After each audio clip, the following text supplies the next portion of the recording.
В селе Ржавчик, что в Кемеровской области, жизнь текла своим чередом. Шахтеры, занятые трудным и опасным делом, нехотя покидали свои уютные дома, чтобы отправиться на смену, где каждый день подразумевал риск, мужество и иногда неимоверную радость от удачно выполненной работы. В этом небольшом селе никогда не происходило ничего необычного до того судьбоносного дня, когда едва ли непривычным шумом забойных машин был всполошен мир шахтеров.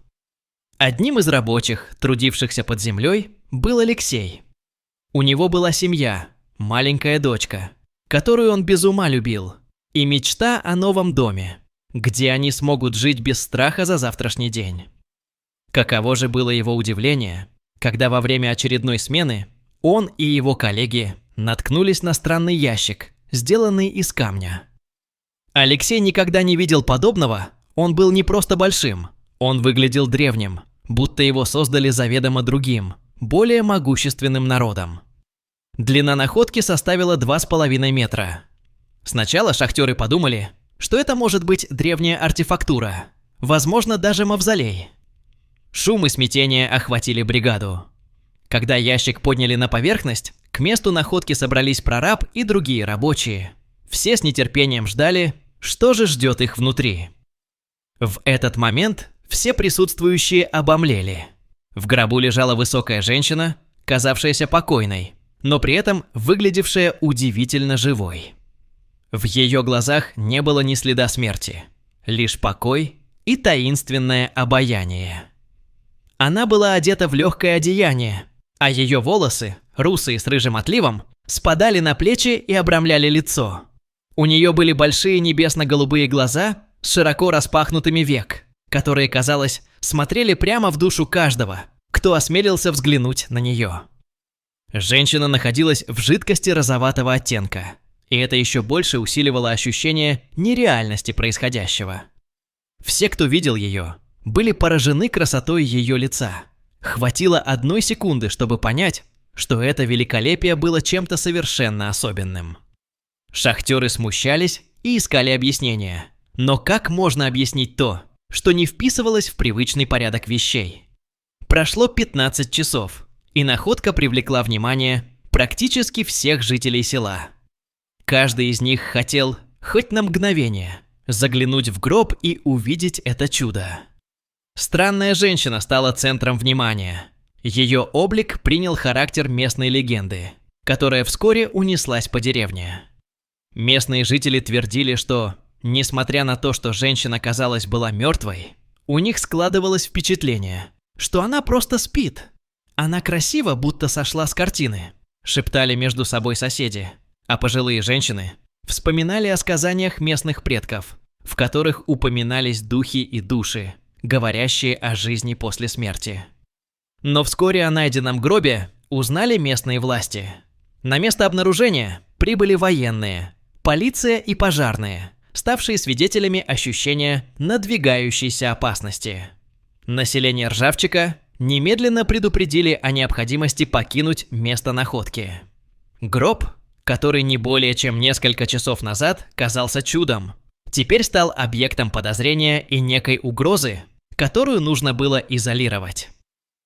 После того, как зеваки были разогнаны, органы власти провели полное оцепление территории. Научные работники и медики из администрации записали в список тех, кто должен пройти карантин.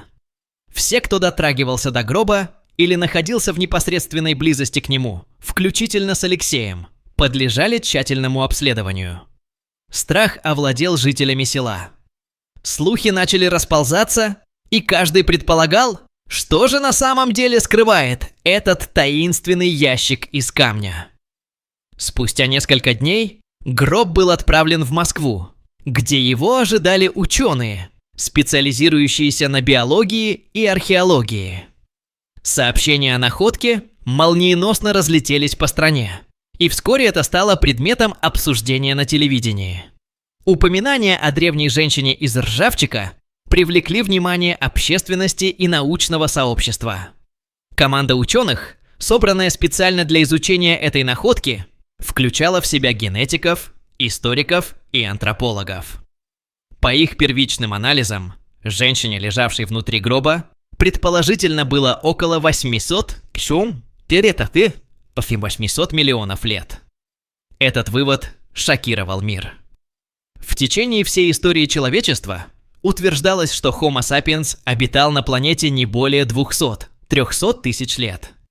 Полученные данные шли вразрез с известными на тот момент теориями происхождения человека. ДНК-анализ показал, что она принадлежит к славянской группе, что вообще не стыковалось с хронологией. Как мог житель этого региона, судя по всем данным, существовать так давно, до появления динозавров? Ученые были в замешательстве. Что же они нашли? Возможно, это была ошибка в расчетах, крайне неопределенные результаты тестов или загадка, скрывающаяся в недрах нашей планеты. Исследования продолжались, и общество было в ожидании. Научные деятели начали терзать себя вопросами о том, что на самом деле произошло в Ржавчике, и каковы были истинные корни этой женщины. Тем временем в селе царил смятение, и страх перед неизвестным вновь охватил сердца людей.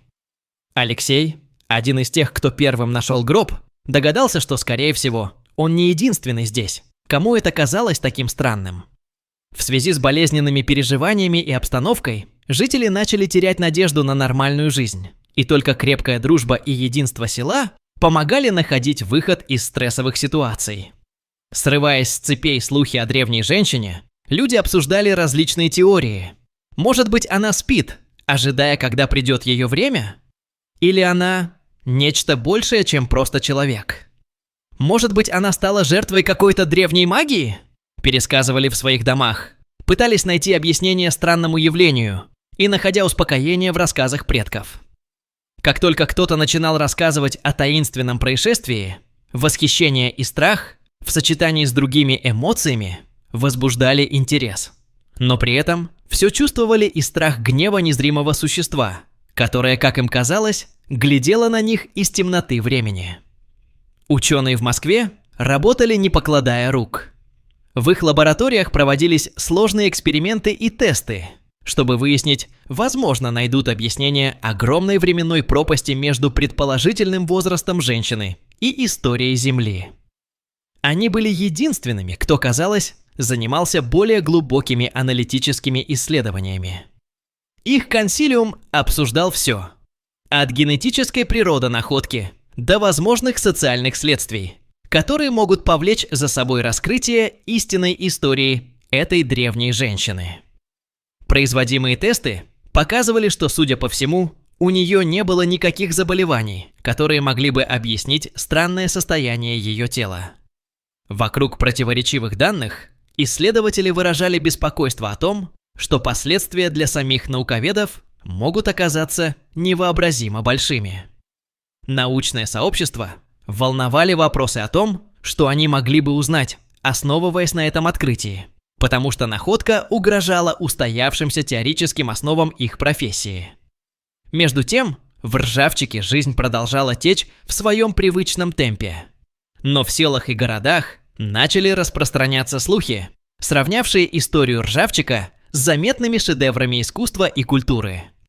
Женщина из Ржавчика стала вызывать интерес не только ученых, но и обычных любителей приключений, которые начали стягиваться к месту находки, ожидая, что это может принести им богатство или известность.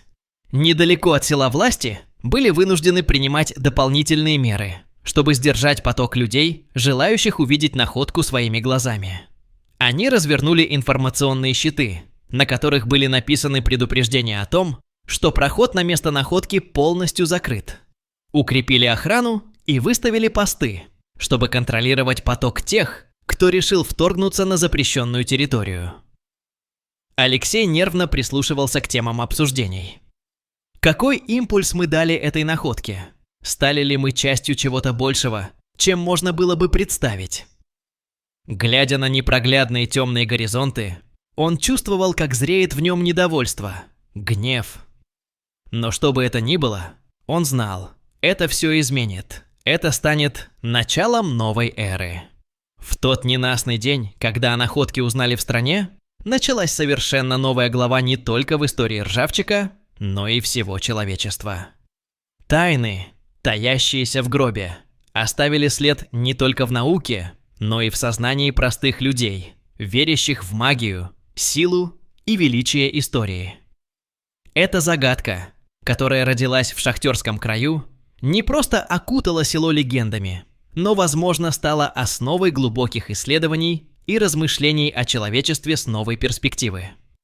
Как бы там ни было, пока ученые мучились вопросами и теоретизировали о том, что нашли в ржавчике, жизнь продолжала течь, меняясь, трансформируясь и наполняясь новыми значениями. Как это происходит каждый раз, когда человечество сталкивается с чем-то, что вырывается за пределы времени и пространства. Дорогие зрители, если вам понравилась эта история, то ставьте лайк и подписывайтесь на наш канал. До свидания.